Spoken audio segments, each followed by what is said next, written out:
Dans cette publication, nous allons discuter d'une des questions qui m'a été récemment posée par un stagiaire et il me disait Fab, est-ce que je dois choisir entre le CISA et un cours ISO 27001 LA? Et je me disais, je suis complètement agnostique ici, hein. Moi, je ne vends pas, c'est pas du tout le but. Donc, on pourrait, si vous voulez, parler de plusieurs bureaux de certification. Mais ici, mon message est complètement agnostique, peu importe le bureau de certification. Et pourquoi le CISA, en fait, est en train de se casser la figure? Ça, c'est moi qui le dis. Et donc, je ne dis pas que j'ai la vérité. Je veux voir justement avec vous sur différents marchés.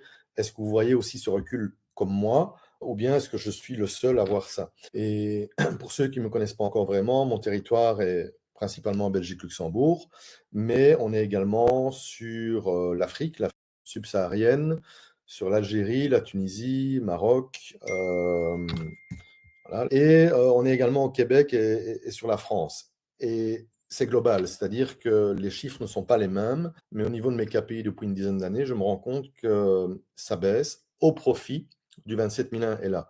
Et pourquoi je dis au profit du 27001 et là, c'est qu'il y a très peu de gens qui reviennent vers le CISA par la suite. Est-ce que je suis le seul à constater ça avec différents formateurs avec qui j'ai déjà pu échanger et avec différents centres de formation, peu importe les pays, ou est-ce que vous le voyez aussi?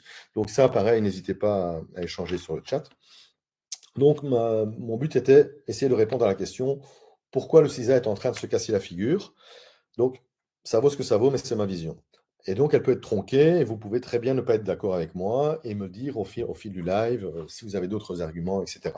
Donc moi je suis tout de suite par rapport à ça. Alors, déjà pour interagir, dites-moi si en commentaire, vous avez déjà passé l'un des deux, c'est-à-dire ISO 27001 Lead Auditor ou le CISA, voire peut-être même les deux, qui sait. Moi j'ai les deux, hein.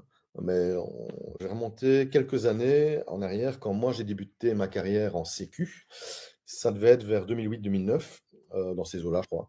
Et c'est là où j'ai décroché le CISA. Donc ça fait 15-16 ans, quoi, je vais dire. Donc ça, à l'époque, le CISA était très prestigieux. On venait encore d'une informatique qui était très fermée. On ne parlait pas encore de machines virtuelles ni de cloud. On parlait de gros systèmes. Mainframe. D'ailleurs, j'ai bossé sur un mainframe en 98, un mainframe IBM. C'était presque les débuts d'Internet aussi. Oui, je sais, je suis si vieux que ça. Mais surtout, l'accès à l'information était rendu difficile. Et donc, le fameux livre du savoir de l'ISACA, qui est le CBK, le Common Body of Knowledge, à l'époque, était pour moi très puissant. Et aujourd'hui, eh bien, aujourd'hui, il fait face à de plus en plus de concurrence.